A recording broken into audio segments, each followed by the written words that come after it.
नमस्कार, क्या हाल चाल है? सब ठीक है? बहुत बढ़िया, बहुत बढ़िया। अपनों और अपने को ख्याल रखो और जब टाइम मिले तो वीडियो जरूर देखो। देसी देख बेगर ब्रेक बगैर लाग लपेट, बिल्कुल देसी अंदाज में। मैं विपिन बेबाक और पत्रकार शादाब रिजवी भी यहीं पे हैं और बहुत सारे बहुजन समाज के लोग बाबा साहब के महापरिनिर्वाण दिवस पे श्रद्धांजलि देने के लिए आ चुके हैं। तो देख रहे हो आप चारों तरफ को लोग ही लोग आपको नजर आएंगे, बड़ी संख्या में लोग नजर आएंगे। शादाब रिजवी धीरे धीरे शुरुआत करो, सब लोगों से मुलाकात करो। जय हिंद, जय भीम, सत श्री अकाल, आदाब। मेरा नाम है शादाब और इस वक्त हम खड़े हैं दलित प्रेरणा स्थल पर पहुंच चुके हैं। बाबा साहेब भीमराव अंबेडकर का महापरिनिर्वाण दिवस मनाने के लिए यहां पर तमाम समाज के लोग इकट्ठा हो चुके हैं। और सबसे बड़ी बात यह है कि यहाँ पर जो प्रदेश के लोग आए हैं वो दिल्ली प्रदेश के लोग भी हैं और साथ ही पश्चिम उत्तर प्रदेश के 6 मंडल के लोग यहाँ पर एकत्रित होने वाले हैं। तो सबसे पहले जितने भी हमारे यहाँ पर साथी हैं सबको क्रांतिकारी जय भीम करते हुए और शुरुआत करते हैं। यहाँ पर जो एक नौजवान अधिवक्ता नजर आ रहे हैं उनसे ही शुरुआत करते हैं। जी, आज बाबा साहब भीमराव अंबेडकर के महापरिनिर्वाण दिवस पर आप सभी लोग इकट्ठा हुए हैं, तो क्या संदेश देना चाह रहे हैं लोगों को? देखिए, बाबा साहब डॉक्टर अम्बेडकर का जो संघर्ष है लोगों को पढ़ना चाहिए, क्योंकि बाबा साहब डॉक्टर अम्बेडकर ने जो देश के लिए किया है संविधान बनाकर, क्योंकि इस देश की ये विडंबना है कि 90% लोगों को भारत के संविधान के विषय में नहीं पता है। बिल्कुल। और सरकारें जो हैं लोगों को अनपढ़ बनाए रखना चाहती हैं। लोग पढ़ेंगे, बाबा साहब डॉक्टर अम्बेडकर के संविधान को पढ़ेंगे तो अपने अधिकारों को जानेंगे, अपने अधिकारों को जानेंगे तो लोग लड़ने की उनके अंदर क्षमता आएगी। तो इसलिए जो सरकारें हैं वो संविधान को ख़त्म करना चाहती हैं। इसलिए आज जो बाबा साहब डॉक्टर अम्बेडकर का परिनिर्वाण दिवस है उस पर लोगों को बाबा साहब डॉक्टर अम्बेडकर के संघर्ष को पढ़ना चाहिए। उनका जीवन ही संघर्ष है और संघर्ष करने के बाद बाबा साहब डॉक्टर अम्बेडकर ने 3000 साल की जो गुलामी काटी है उसको पढ़कर अपने अंदर एक जज्बा पैदा करना चाहिए और जो देश को लूट रहे हैं, देश को खराब कर रहे हैं, भाईचारे को खराब कर रहे हैं, उनके खिलाफ संघर्ष करना चाहिए। लेकिन वकील साहब, एक सबसे बड़ी समस्या ये आ रही है कि इस देश के अंदर बाबा साहब की जो प्रतिमाएं लगती हैं उन पर भी रोक लगाने का काम शुरू हो रहा है। और आप देखिए कि गोवा के अंदर हमारे देश के प्रधानमंत्री 77 फुट की भगवान श्री राम की मूर्ति का अनावरण करने पहुंचते हैं और देश में अम्बेडकर की मूर्ति को रोक लगाई जाती है। देखिए, बाबा साहब डॉक्टर अम्बेडकर का जो वैभव है उसको कोई दुनिया में रोक नहीं सकता है। भारत में नहीं, पूरी दुनिया में बाबा साहब डॉक्टर अम्बेडकर की स्टैचू है। कोलंबिया यूनिवर्सिटी में स्टैचू है। बाबा साहब डॉक्टर अम्बेडकर इंटरनेशनल आइकॉन है। बाबा साहब डॉक्टर अम्बेडकर इस देश में बाबा साहब डॉक्टर अम्बेडकर ने जो काम किया है आज तक किसी भी नेता ने नहीं किया है। ये देश जातियों में बटा हुआ था, ये देश वर्गों में बटा हुआ था। बाबा साहब डॉक्टर अम्बेडकर ने संविधान के माध्यम से इस देश को मजबूत करने का काम किया है। न्याय, समता, स्वतंत्रता, भाईचारे का जो संदेश बाबा साहब डॉक्टर अम्बेडकर ने दिया है वो किसी भी नेता ने नहीं दिया। इसलिए देश के नौजवानों को, खासकर बहुजन नौजवानों को बाबा साहब डॉक्टर अम्बेडकर को पढ़ना चाहिए और जो उनका उद्देश्य है उस उद्देश्य को देश के अंदर स्थापित करना। लेकिन साहब, सबसे बड़ी बात यह है कि आज के समय में हमारे देश में ही समाज को बाबा साहब भीमराव अंबेडकर की श्रद्धांजलि सभा में भी नहीं मनाने दी जा रही है। कई जगह उनकी जयंती नहीं मनाने दी जाती है। तो अभी भी देश आज़ाद होने के इतने समय बाद भी ये भेदभाव क्यों नजर आता है? देखिए, भेदभाव भारत की जाति व्यवस्था में है। 3000 साल तक जो भेदभाव देश के अंदर रहा, बाबा साहब डॉक्टर अम्बेडकर ने अपने संघर्ष के माध्यम से उस भेदभाव को काटने का काम किया। क्योंकि यहाँ ना पढ़ने का अधिकार था, ना लड़ने का अधिकार था, ना व्यापार करने का अधिकार था। धन्य बाबा साहब डॉक्टर अम्बेडकर जिन्होंने भारत का संविधान बनाया और भारत का संविधान बनने के बाद सबको पढ़ने का, लड़ने का, सबको व्यापार करने का अधिकार दिया। आज यहाँ तक है कि इस देश में IAS, PCS, doctor, engineer, professor, जज, वकील बन सकते हैं। यहाँ तक कि उत्तर प्रदेश के 4 बार मुख्यमंत्री बन सकते हैं। ये अगर स्थापित हुआ तो बिकॉज ऑफ द बाबा साहब डॉक्टर अम्बेडकर कॉन्स्टिट्यूशन। अगर बाबा साहब डॉक्टर अम्बेडकर इस देश में भारत का संविधान नहीं करते, भारत का निर्माण नहीं करते तो ऐसा कभी संभव नहीं हो सकता था। बहुत सारे लोग और हैं, ये हमारे साथ में थे सुजीत सम्राट एडवोकेट जो कि दिल्ली में अधिवक्ता भी हैं और बसपा के कार्यकर्ता भी हैं, और बहुत सारे साथी हमारे साथ यहाँ पर जुड़े हुए हैं। उनसे भी जानना चाहेंगे कि आखिर बाबा साहब भीमराव अंबेडकर के महापरिनिर्वाण दिवस पर जो इकट्ठा हुए हैं तो क्या संदेश देना चाहते हैं समाज को? समाज को सबसे बड़े जय भीम मैं ये संदेश देना चाहता हूँ कि जो भी बाबा साहब बना कर गए आप सब उस मार्ग पे रहें और संगठित हों, क्योंकि इस पूरे देश को हम लोग की ज़रूरत है। अगर हम सब आज आगे नहीं बढ़े तो आने वाले समय में देश 100 साल से पीछे जा रहा है और पीछे जाता जाएगा। जो बाबा साहब ने संविधान बनाया तो वही हमारा मैनिफेस्टो है और हमें वो फॉलो करना होगा और साथ में आगे बढ़ना होगा। जय भीम। दिल्ली प्रदेश के प्रभारी सुदेश आर्य भी हमारे साथ यहाँ पर मौजूद हैं। और साथियों, सबसे बड़ी बात यह है कि ये खूबसूरती है लोकतंत्र की जो बाबा साहेब भीमराव अंबेडकर ने संविधान दिया है कि सभी समाज के लोग इकट्ठे होकर आज बाबा साहेब भीमराव अंबेडकर के महापरिनिर्वाण दिवस पर श्रद्धांजलि देने के लिए एक साथ इकट्ठे हुए हैं। कुछ ही देर बाद इनके नेता यहाँ पर आने वाले हैं, श्रद्धांजलि दी जाएगी और श्रद्धा सुमन अर्पित किए जाएंगे। उससे पहले इनसे जानते हैं कि आखिर क्या तैयारियां हैं थोड़ी देर बाद। पहले तो आपके चैनल को हम धन्यवाद करते हैं और उसमें भी खासकर आज बाबा साहब अम्बेडकर का परिनिर्वाण दिवस है 6 दिसंबर को, तो बाबा साहब अम्बेडकर को अपने चैनल के माध्यम से हम लोग सत्संग नमन करते हैं, श्रद्धांजलि अर्पित करते हैं।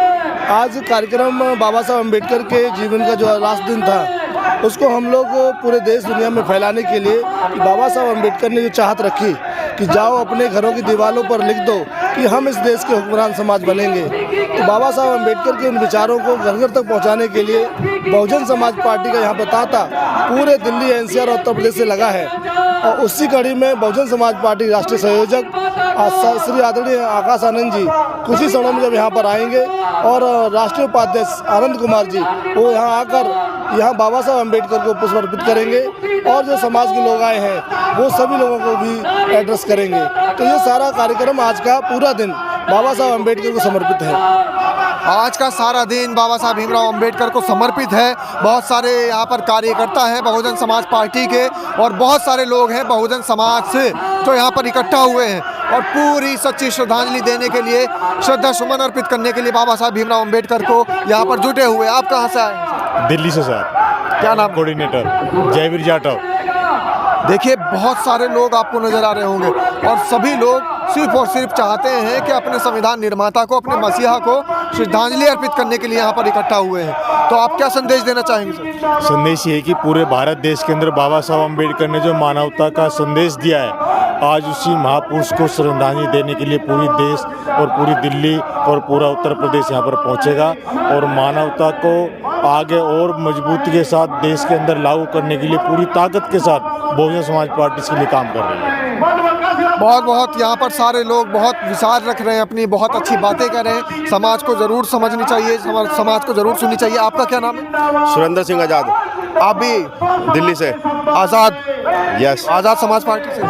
बहुजन समाज पार्टी से बहन मायावती जी का सिपाही हूँ, काशीराम जी का सिपाही हूँ। आप तो युवा हो और ये कहा जाता है कि युवा तो ज़्यादातर भैया के साथ होते हैं। 75% से भी ज़्यादा इस पार्क के अंदर युवा खड़े हैं बहन मायावती जी के साथ। जो लोग कहते हैं कि बहन जी के साथ बहुजन समाज पार्टी के अंदर युवा नहीं है, उनकी वो गलत फहमी है। यहाँ आपके सामने, आपके कैमरे के सामने सबसे ज़्यादा युवा है बहुजन समाज पार्टी के अंदर। आपके तो नाम के आगे भी आज़ाद लगा हुआ है, तो कहीं चंद्रशेखर आज़ाद से तो इंस्पायर होकर नहीं लगाया? मैं बहन मायावती जी का आज़ाद हूँ। ये हैं आपके सामने जो बसपा सुप्रीमो बहन मायावती के आज़ाद हैं। अभी तक आपने बहुत सारे आज़ाद देखे होंगे, बहुत सारे भीम आर्मी के लोग भी देखे होंगे। ये देखिए हमारे बीच में बहुत सारे लोग खड़े हुए हैं। आप कहाँ से आए? मैं देवली से।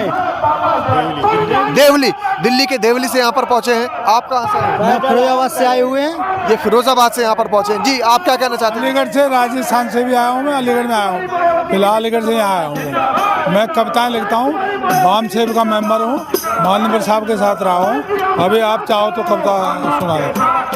आपके साथ में इस समय जो हम आपको दिखा रहे हैं ये हैं बामसेब के कार्यकर्ता हैं और मान्यवर साहब काशीराम के साथ में रहे हैं।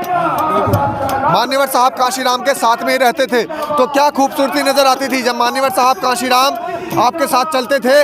तो क्या बड़े ऊंचे नेताओं को ज़्यादा पसंद करते थे या निचले तबके के लोगों को? वो करते थे। वो सर ऐसा है कि हम साले बहनों जब जा रहे थे भीड़ हो रही थी, तो हमने कहा साहब हम मिलना चाहते हैं। तो उन्होंने कहा भाई तुम पीछे हटो, इन दो बच्चों से बात करते हैं। फर्स्ट हमारी मुलाकात ये हुई कि बेटे कहाँ के रहने वाले हो? मैंने कहा अलीगढ़ के रहने वाले। क्या करते हो? हम नौकरी करते हैं दोनों। तो फिर हमने उनकी सेवा शुरू कर दी और उन्होंने हमें कैटाइज किया, उनके साथ रहे और बहन जी को हमने, फिर उन्होंने मुख्यमंत्री बने, विजयनगर से जीत के आई थी। 51 तोले का मुकुट बामसेब के लोगों ने बहन जी को दिया। अब मेरी इच्छा है कि मैं चुनाव लड़ूं खैर विधानसभा से। 51 तोले का सोने का मुकुट आपने चढ़ाया। मुकुट हम लोगों ने सोने का मुकुट, विजय पेशवानी थे वो प्रॉपर्टी डीलर थे, सबके सहयोग से हमने 42 बसें गंगानगर से जयपुर ले गए थे और 45 बसें जसपाल सिंह ले गए थे। हमने बहन जी के साथ पूरा संघर्ष किया है और बालनगर साहब की देन है, हर एक सभा में जाते थे हम। ये हैं वो वामसेव के कार्यकर्ता जिन्होंने बसपा सुप्रीमो बहन मायावती को जीत के आने के बाद 51 तोले सोने का मुकुट चढ़ाया था, वो भी उस समय में 1995 में इन्होंने वो मुकुट चढ़ाया था। अच्छा, आप कहाँ से आए? कविता सुन लो। अच्छा, एक कविता भी है, सुनाना चाहते हैं आपको, कविता भी सुन लीजिएगा। और साथ में हमारे साथ में जो है ये ढपली भी बता रहे हैं। आपका क्या नाम है? जी प्रमोद गौतम हमारा नाम है। कहाँ से हैं? हम लखीमपुर खीरी से हैं। बताइए, लखीमपुर खीरी से यहाँ पर पहुँचे हैं, तो एक कविता आप सुन लीजिए तब तक। कविता। सत्ता की पहचान, देखिए सत्ता की पहचान नहीं है हमारे बहुजन समाज के लोगों को, तो मेरी कविता है कि सत्ता की पहचान करो मेरे बहुजन के प्यारे, जब सत्ता आएगी हाथ खुलेंगे एकदम सब ताले। करोना पछतावा मन में और खोया शासन मिला एक दिन बहुजन के हित में, खोया शासन मिला एक दिन बहुजन के हित में। कि मोदी जी पड़ गए चक्कर में, योगी जी पड़ गए चक्कर में, और कटन माया जाल फिक्रियों सता रही मन में। करें क्या अडवाणी भाई, और बहुजन की सरकार देश में जल्दी ही चाहिए।